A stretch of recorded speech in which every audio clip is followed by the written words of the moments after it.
নমস্কার। যারা ধর্ম নিয়ে মাতামাতি করেন, ধর্মই যাদের কাছে শেষ কথা, তারা এই অডিও, এই আলোচনা থেকে দূরে থাকবেন। কারণ সহজ সাধন কথা ধর্ম নিয়ে মাতামাতির কথা বলে না। সহজ সাধন কথা সেই সাধনে বিশ্বাস করে, সেই সাধনায় বিশ্বাস করে যে সাধনা এক ঈশ্বরের কথা বলে, যে সাধনা আধ্যাত্মিকতার কথা বলে, যে সাধনা সর্বধর্ম সমন্বয়ের কথা বলে। ফলে কোনো নির্দিষ্ট ধর্ম, কোনো নির্দিষ্ট ধর্মের আচার রীতি নীতি যাদের মনে গেঁথে আছে তাদের কাছে ক্ষমা প্রার্থী। আজ মহাবীর জয়ন্তী, ভগবান মহাবীরের জন্মদিন। আমরা এই সকল মহাপুরুষদের জীবন, তাদের সাধন পদ্ধতি প্রায় ভুলতেই বসেছি। অথচ আমাদের ভারতবর্ষ বহু বছর আগে থেকে খুঁজে চলেছে সেই অনন্তকে, সেই অনন্তের ব্যাপ্ত রূপকে। আর তা খুঁজতে খুঁজতেই যখন এক একটি নিয়ম, এক একটি রীতি, এক একটি উপাচার আমাদের সমাজ, আমাদের পরিবেশ, আমাদের জীবনাচরণকে গ্রাস করেছে, তখনই মহাবীরের মতো, বুদ্ধের মতো, মীরাবাইয়ের মতো এই সমস্ত ব্যক্তিত্বরা এসে আমাদের যেন চোখে আঙুল দিয়ে দেখিয়ে দিতে চেয়েছেন যে বাস্তবটা আসলে আচার রীতিনীতির নয়। তবুও মহাবীর যে সময় জন্মগ্রহণ করেছিলেন সে সময়টা খ্রিস্টের জন্মের প্রায় 599 বছর আগে। এই নিয়ে মতান্তর থাকতে পারে, কিন্তু সময়কালটা আনুমানিক ওই সময়ই। ফলে প্রায় 2500 বছর আগে যে মানুষটি, 2500-3000 বছর আগে যে মানুষটি জন্মেছিলেন, যাকে আমরা মহাবীর বলে চিনি, যাকে আমরা বর্ধমান বলে চিনি, তিনি কি করতে চেয়েছিলেন, কি দেখাতে চেয়েছিলেন আমাদের?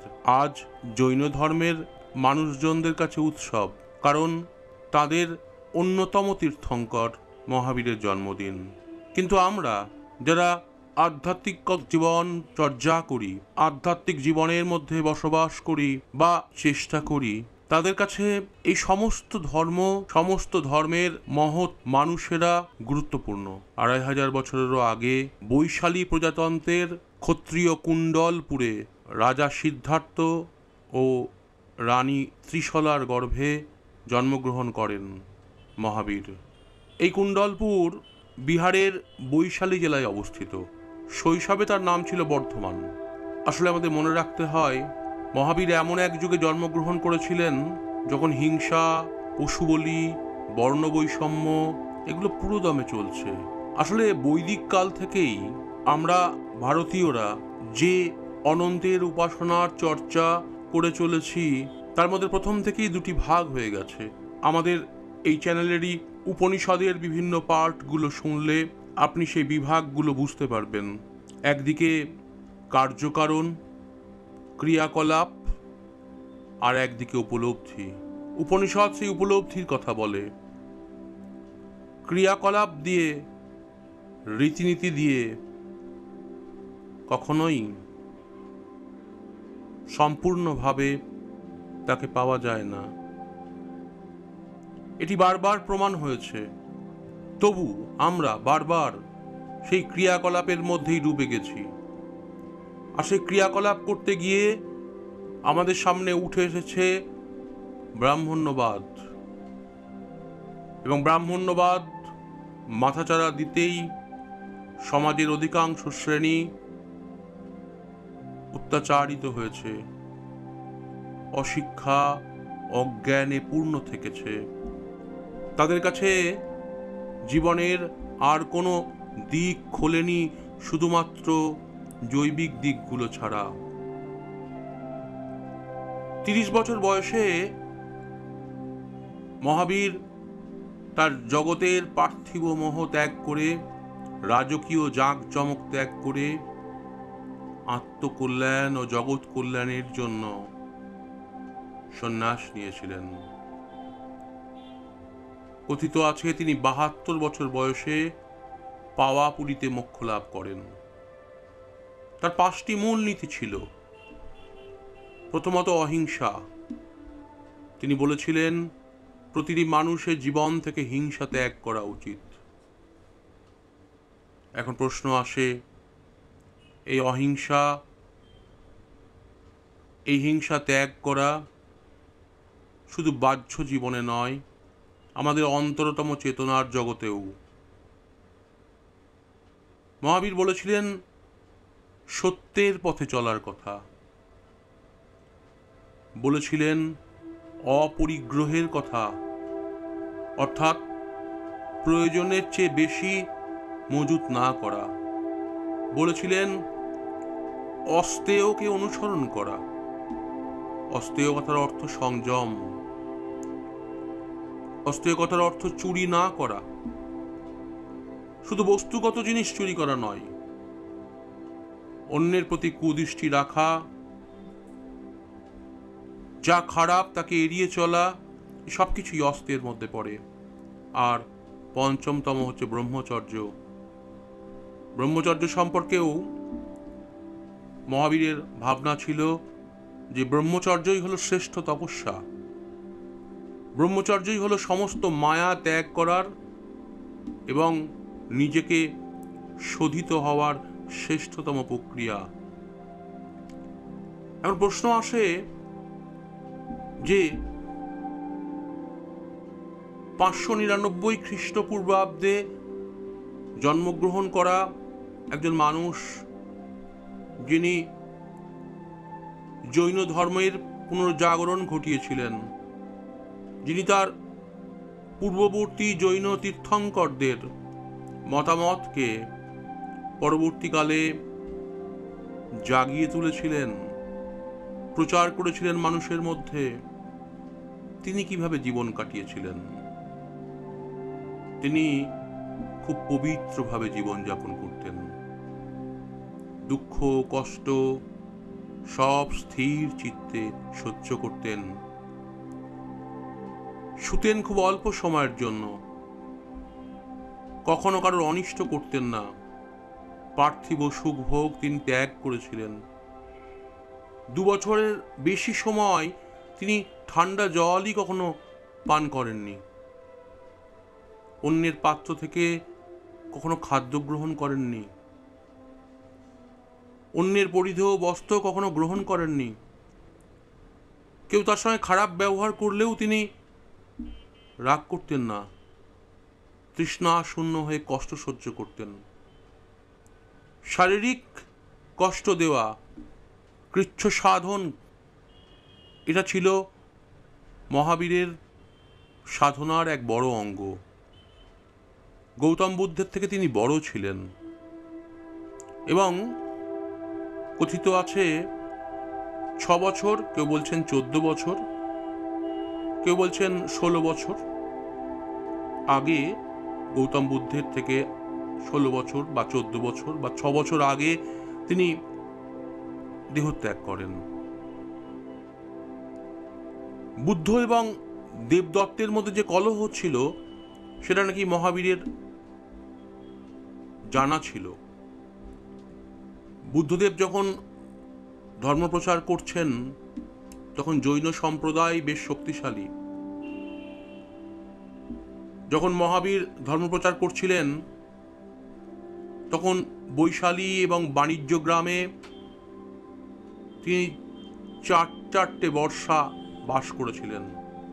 এছাড়া রাজগৃহ, নালন্দা, মিথিলা, ভদ্রিকা, প্রণীতভূমি, শ্রাবন্তী এবং পাবাই তিনি বসবাস করেছিলেন।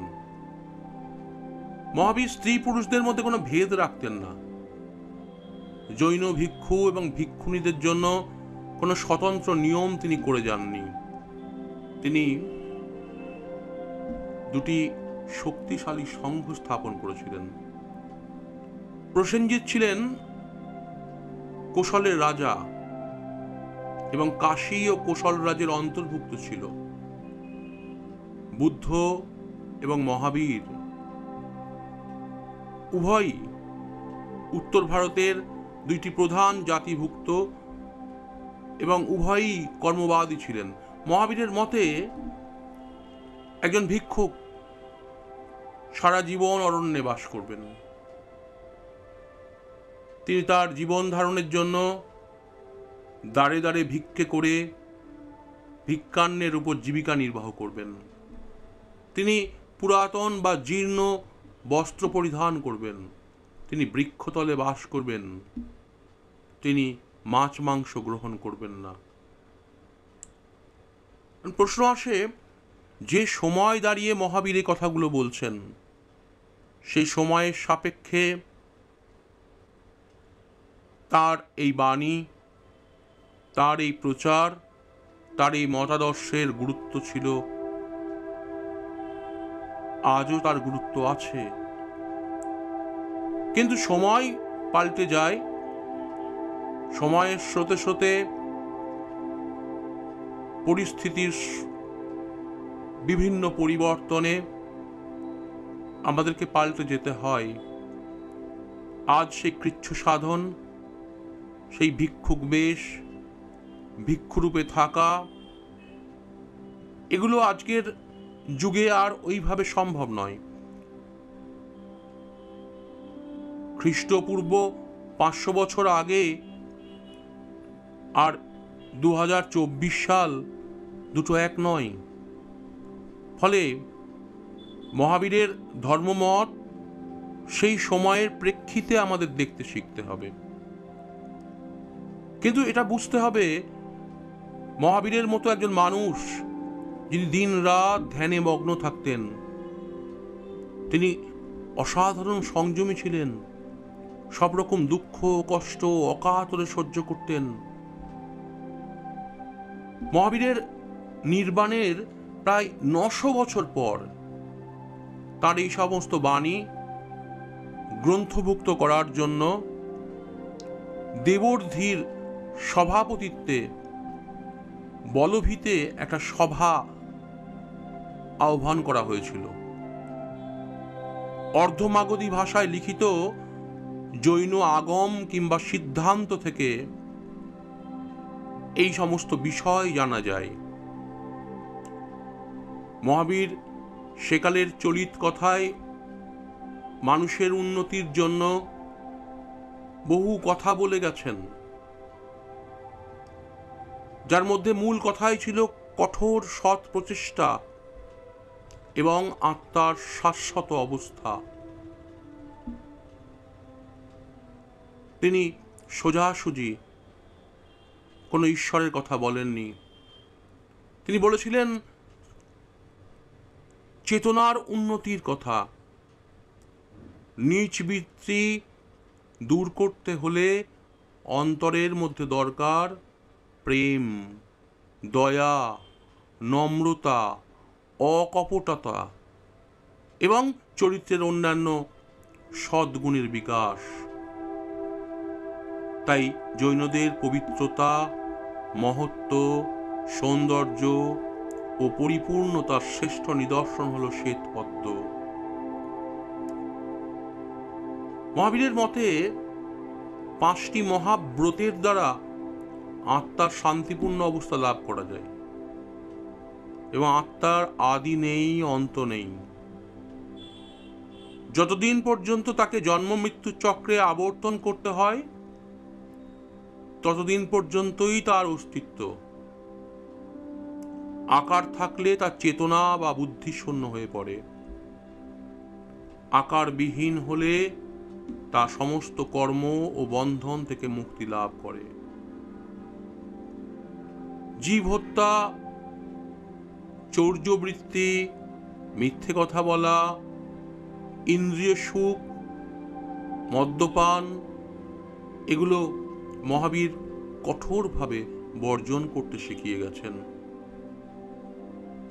তিনি বলেছিলেন, যা পাপ, যা অনিষ্টকর, যা সারহীন, তা করা বা বলা উচিত নয়।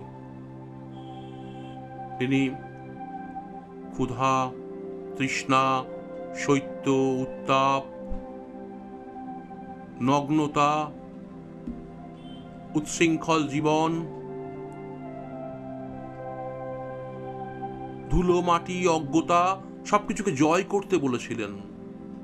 বলেছিলেন প্রলোভনকে, কপটতাকে, লোভকে বর্জন করতে।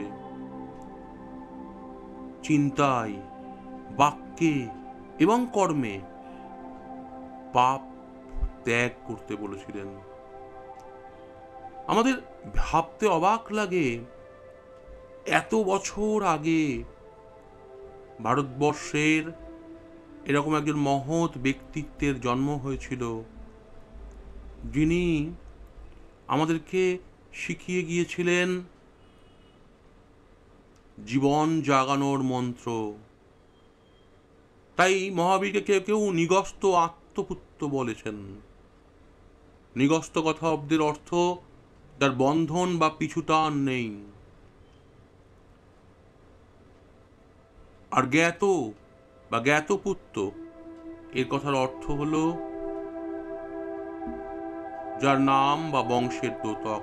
মহাবীরকে কেউ কেউ শ্রমণ নামেও অভিহিত করেছেন। মহাবীর ছিলেন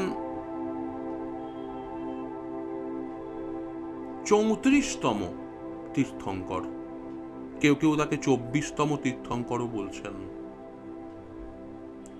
মূলত মহাবীর বৈশালীতে জন্মগ্রহণ করেন এবং বিহারের পাওয়াপুরীতে তিনি মোক্ষ লাভ করেন।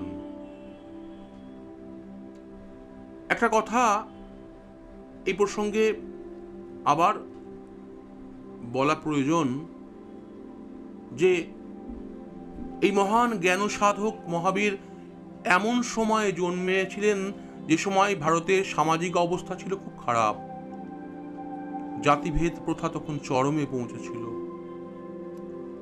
উচ্চবর্ণ, ব্রাহ্মণ, ক্ষত্রিয়, বৈশ্যরা ছিল সমস্ত সামাজিক সুবিধা এবং সুখের একচ্ছত্র ভাগীদার। ধর্ম ও কর্মে ব্রাহ্মণদেরই কেবল একচেটিয়া অধিকার ছিল। প্রচার করা হতো ব্রাহ্মণ ছাড়া অন্যরা যারা ধর্মপাঠ করবে তারা নরকে যাবে। রাজ্য শাসনে সব অধিকার ছিল ক্ষত্রিয়দের হাতে। তারা মত্ত থাকতো আরাম, আয়েশ, বিলাস ব্যসনে। আর বাণিজ্যে একচেটিয়া সুবিধাভোগী ছিল বৈশ্যরা। নিম্ন শ্রেণীর শূদ্রদের অবস্থা ছিল সবচেয়ে করুণ। তারা ছিল মূলত দাস শ্রেণীর অন্তর্ভুক্ত। বৃহত্তর এই জনগোষ্ঠীর কোনো সামাজিক মর্যাদা ও আর্থিক অধিকার ছিল না। এরমই একটি সময় মহাবীরের জন্ম। আসলে তিনি এই যে জগৎকে দেখেছিলেন, সেই জগতের মধ্যে থেকেই প্রত্যক্ষ করেছিলেন যে এর থেকে মুক্তির উপায় মানুষকে শেখাতে হবে, আর কোনো একটি শ্রেণীকে নয়। কোনো একটিমাত্র ক্ষত্রিয়, একটিমাত্র বৈশ্য বা শুধু ব্রাহ্মণদের জন্য বা শুধু শূদ্রদের জন্য নয়। তিনি চেয়েছিলেন সব মানুষদের জন্য। কারণ অহিংসা এবং সৎ আচরণ যে মানুষের মধ্যে জাগবে, যে জীব হত্যা থেকে সরে যাবে, যে বিশ্বাস করবে সবকিছুর মধ্যেই আত্মা বিদ্যমান, খুব স্বাভাবিকভাবেই সে নির্বাণের পথে এগোবে। ঈশ্বর আরাধনা বা স্বর্গপ্রাপ্তি তাই জৈন ধর্মের মূল কথা নয়। মূল কথা সৎ বিশ্বাস, সৎ জ্ঞান, সৎ আচরণ। প্রায় 72 বছর বেঁচে ছিলেন তিনি, এবং এই 72 বছর বয়সে তিনি ভারতবর্ষের এক বৃহৎ শ্রেণীর মানুষকে জাগরণের মন্ত্র দিয়েছিলেন। কিন্তু সমস্যা সেই আমাদের। তার চলে যাওয়ার পর আমরা তার মতাদর্শ নিয়ে ভেদাভেদ তৈরি করেছি। আচরণগত মতভেদের কারণে খ্রিস্টপূর্ব 3য় শতকে জৈনরা দুভাগে ভাগ হয়ে যায়, শ্বেতাম্বর ও দিগম্বর। শ্বেতাম্বররা বিশ্বাস করতেন ধর্মলাভে স্ত্রী পুরুষ উভয়েরই অধিকার রয়েছে, সাধনার দ্বারা সকলেই মোক্ষ লাভ করতে পারে, আর তারা পরিধান করেন শ্বেত বস্ত্র। দিগম্বররা কোনো বস্ত্র পরিধানের পক্ষপাতী নন, এবং তাদের মতে পুরুষরাই মোক্ষ লাভের অধিকারী। বলা বাহুল্য যে এই দুই শ্রেণীই কিন্তু এখনো আমাদের সমাজে, আমাদের ভারতবর্ষে এবং এশিয়ার বিভিন্ন জায়গায় ছড়িয়ে ছিটিয়ে রয়েছে, এবং তাদের সাধন পদ্ধতি, যে মতে তারা বিশ্বাস করেন, সেই মতেই তারা তাদের সাধনাকে এগিয়ে নিয়ে চলেছেন। কিন্তু আজ মহাবীর জয়ন্তীতে মহাবীরের এই জীবন কথা, তার সংক্ষিপ্ত বাণী সকল শুনে আমাদের কি লাভ? আমাদের একটিই লাভ, আমাদের একটিই সুবিধা, যে আমাদের ভারতবর্ষে কত বড় বড় পথপ্রদর্শক এসছেন আধ্যাত্মিক মার্গে এগিয়ে দেওয়ার জন্য, কত বড় বড় স্টলওয়ার্ড পার্সন এসেছেন, অথচ আমরা আজও ধর্ম নিয়ে, ধর্মের আচার নিয়ে, রীতি নিয়ে, বিভিন্ন সংস্কার কুসংস্কার নিয়ে দিন কাটাচ্ছি। শুধু এইটুকুতেই আক্ষেপ হয়, কবে ভুলবো আমরা ধর্মীয় এই বিভাজন? কবে ভুলবো আমরা এই সমস্ত আচার রীতি, সংস্কার কুসংস্কারে ভরা নিয়মকানুন? কবে আমরা নিজের মধ্যে ডুব দেব? কবে আমরা নিজের মধ্যে খোঁজার চেষ্টা করব নিজের আত্মপুরুষকে? এই প্রশ্ন রেখেই মহাবীর জয়ন্তীর সার্থকতাকে যদি অন্তরে অন্তরে অনুশীলন করতে পারি আমরা, তাহলেই বুঝি আজকের দিনের সার্থকতা আমাদের জীবনে নেমে আসে।